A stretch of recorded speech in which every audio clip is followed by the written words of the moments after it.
Hi friends, ಒಂದು super recipe ಹೇಳ್ತಾ ಇದ್ದೀನಿ. ಇದನ್ನು ಟ್ರೈ ಮಾಡಿ, ಸೂಪರ್ ಆಗಿರುತ್ತೆ. ಇದನ್ನು ಟ್ರೈ ಮಾಡಿ ಆದಮೇಲೆ ನನ್ನ ಚಾನಲನ್ನು ಸಬ್ಸ್ಕ್ರೈಬ್ ಮಾಡೋದು ಮರಿಬೇಡಿ. ಹಾಗೂ ಪಕ್ಕದಲ್ಲಿರೋದು ಬೆಲ್ ಬಟನನ್ನು ಕ್ಲಿಕ್ ಮಾಡಿ, ಆಲ್ ಅಂತ ಸೆಲೆಕ್ಟ್ ಮಾಡಿ. ಇಲ್ಲಿ ನಾನು ಮೆನ್ಷನ್ ಕೂಡ ಮಾಡಿದ್ದೀನಿ ಏನೇನು ರೆಸಿಪಿ ಸಾಮಾನುಗಳು ಬೇಕು ಅಂತ.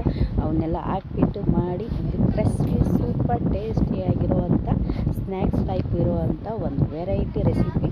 ಇದು ಸಖತ್ ಟೇಸ್ಟಿಯಾಗಿರುತ್ತೆ, ಸಖತ್ ಯಮ್ಮಿಯಾಗಿರುತ್ತೆ, ತಿನ್ನೋದಕ್ಕೂ ಕೂಡ ಚೆನ್ನಾಗಿರುತ್ತೆ. ಬಟಾಣಿ ಕಾಳನ್ನು ನೆನೆಸಿಟ್ಬಿಟ್ಟು ಮಾಡುವಂಥದ್ದು.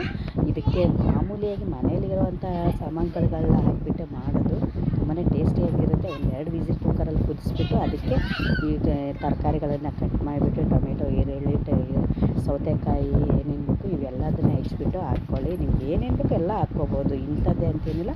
ಎಲ್ಲದನ್ನು ಹಾಕ್ಬಿಟ್ಟು ಆಮೇಲೆ ಮೆಣಸಿನ್ಕಾಯಿ ಪೇಸ್ಟ್ ಮಾಡ್ಕೊಬಿಟ್ಟು ಆಮೇಲೆ ಅದಕ್ಕೆ ಸ್ವಲ್ಪ ಮೊಸರು ಕಲಸಿ ಸೂಪರ್ ಟೇಸ್ಟಿಯಾಗಿರುತ್ತೆ. ಟ್ರೈ ಮಾಡಿ. ಲಾಸ್ಟ್ಗೆ ನಿಂಬೆಹಣ್ಣು ಹಾಕೋದು ಮರಿಬೇಡಿ.